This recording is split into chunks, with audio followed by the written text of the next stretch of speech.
What's up, good babies? What's up? What's up, good people? Mark Holmes here, and as always, I want to thank you all for watching, commenting, subscribing, and being part of the Joe Boo Sports Report. Without you guys, as well as you ladies, you know that this literally does not work. It is Thursday evening, and we have clarity. We are going to be going to Dallas in 2 weeks. 2 weeks. We're going to be in Dallas. For you, Stu, we're going to be there for you. We're going to Dallas. We're going to definitely take care of Stu's house. Maybe even go for a tour of the Star. And it's going to be worth it. It's going to be fun. It's going to be a great time. In the meantime, it's speculation time for all of us out here. Talking heads, YouTubers, Joe the Fan. We're all trying to figure out what the Dallas Cowboys should do. And if they're making the worst mistakes in the world. That's what we all do, is we all speculate. It's real easy to be an armchair quarterback or a Monday morning quarterback, to go ahead and say, oh, you screwed up, you should have done. Yeah, it's easy to go back now and say, we should have gotten TJ Watt instead of Taco Charlton. Easy now. But who saw that at that time? Well, maybe some people did. So let the games begin. Now that we've had 2 OTA practices and that we know that we have Catboy, a.k.a. Stephen Jones. Stephen Jones, who loves himself some money, doesn't like to spend it. We heard a couple of weeks ago, or months ago, no, a couple of weeks, maybe into a month,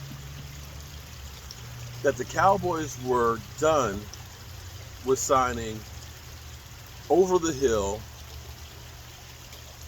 broke down journeyman offensive linemen as backups.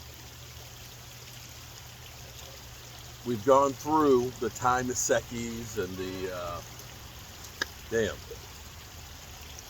guy from New England. We've had our share of guys that we signed to be backups, and they've sucked. Cam Irving was another one. And so the Cowboys, who won't invest in legitimate guys that could be potentially starters, when they do invest, they basically take chump change and bring in guys. Like I said, Cam Irving, Ty Maseki, guys that are not really very good. Just to say, I've got a body that we can put out on the field. So now, we've already had 2 OTA practices, and we already know that Tyron Smith has missed one, which to me is kind of like a foreshadowing for the season. To me, that's like the football gods putting a warning up and saying, hello, you need to have a backup here for when Tyron Smith is injured. That's what it says to me. Maybe I'm wrong. That's what it says to me. So, we don't have any experience at all. 0. Well, no, we do have 1 game experience. Josh Ball, who was kind of highly touted last year, a guy with some off-the-field issues that were questionable, was injured last year. So basically, last year was a redshirt year for him. For him, yesterday, with Tyron Smith out, he was actually taking the first team reps. He's the next guy in line. You can't honestly say, okay, this is a mystery. The cupboard's bare. And so Josh Bell, being, I think, a 4th round draft pick, maybe a 3rd, is the next guy up. After that, yesterday, we actually had our rookie, Matt Walensko, as the 2nd team tackle. Behind him, I think, is Avante Collins. Somewhere, I think is his name. I think he's a 4-year player. I think he's played in 1 game. So as we look at this, if you're worried about Tyron Smith like I am, Are we better off having these rookies and redshirt players as the backups than signing on the cheap offensive linemen? That is the million-dollar question. And unfortunately, I think the answer to this question, unfortunately, will determine if this season is a success or not. Let's be clear. People get hurt. It's the nature of football. Very rarely do you have a team that goes completely unscathed. You just don't. And it's how you deal with losing those players that will determine how the season comes out. I wish I had the answers for you. My answer would be is we're going to get some money from Lyle Collins next week. I would feel more comfortable having not the time of seconds. Don't go out and re-sign time of seconds. But going to the next level type of a player. I'll say this much. If you think about last season, if we had just a couple of free agents, not a lot. Let's say we had a capable backup for Tyron Smith last year. Let's say we had spent, $5 million on having a guy who could actually be a NFL legitimate offensive lineman. Not the bottom tier guys, not the $1-2 million guys, but a legitimate guy that could actually challenge for a starting role. What if we had that guy on the roster when Tyron Smith went down?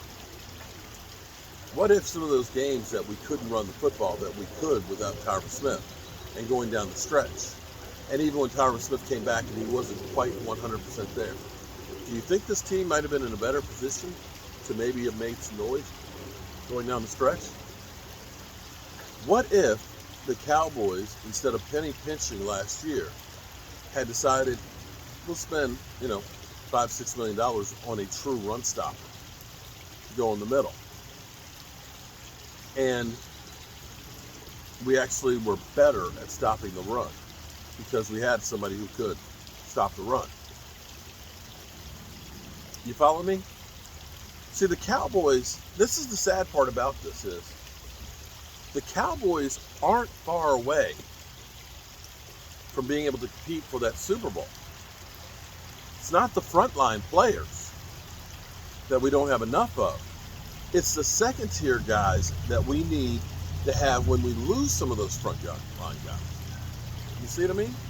See, we were actually lucky when we lost DeMarcus Lawrence because we ended up having Micah Parsons being able to step in. See, you didn't go from having your top guy to now going to, a nobody. Micah Parsons, we just found out that he is actually a great pass rusher because of circumstances. And that's what you need to have happen with Tyron Smith. We need to have a guy who's capable. I get it.